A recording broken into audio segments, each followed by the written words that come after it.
Hello YouTube world. For anyone that owns a Polaris Sportsman, proud owner here. This is one of the Sportsmans that I have in my collection. This is my older model.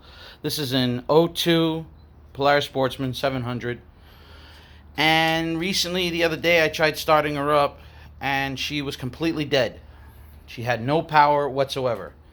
Turn on the key, flip the off on button, nothing.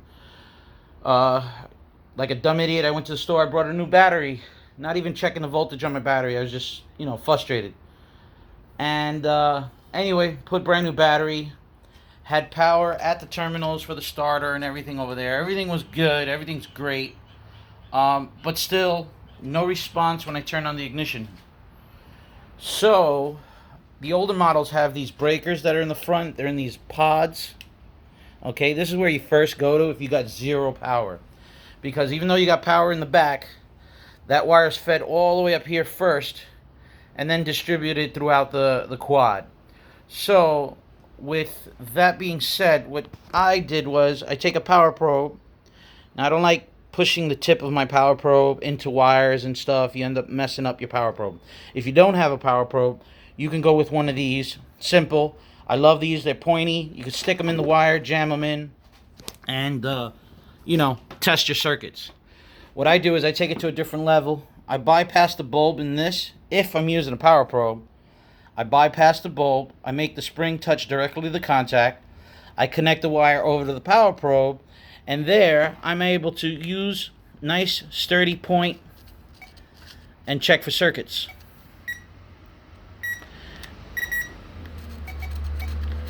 Okay, you see that? This right here is corroded. Now it is in this pouch. It's supposed to keep it from, I guess it's supposed to keep it out of water, but really doesn't do a good job.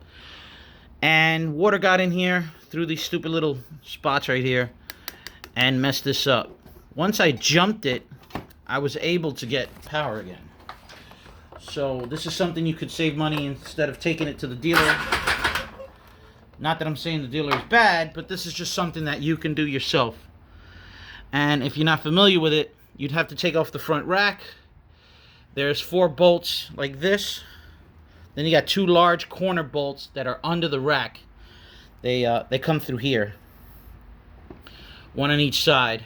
Then you got to pop off the cover, which pops out and unhooks in here. It's a little tricky. Just be careful. Quad will bite you. But hey, that's no problem. Love the quad anyway. Once I got into here, then I started jabbing into the red wires, one on each side. Now, if you got 11 volts on one side, you should get 11.6 volts on the other side. It should be equal. On this particular one, I got the 11.6 volts on this side. Mind you, battery's been sitting for a while. And I got like 10 volts on one wire, 0 voltage on the other wire, which is kind of strange. So that was my indicator that I found my problem. So I'll go buy all new ones. What I think I'm going to do is I'm going to swap these all out and probably put some waterproof type if I can find any. If I cannot find any, I'll just encapsulate these myself, make my own waterproof type enclosure. I hope anybody out there having problems with their Polaris, I wish you guys good luck. Have fun.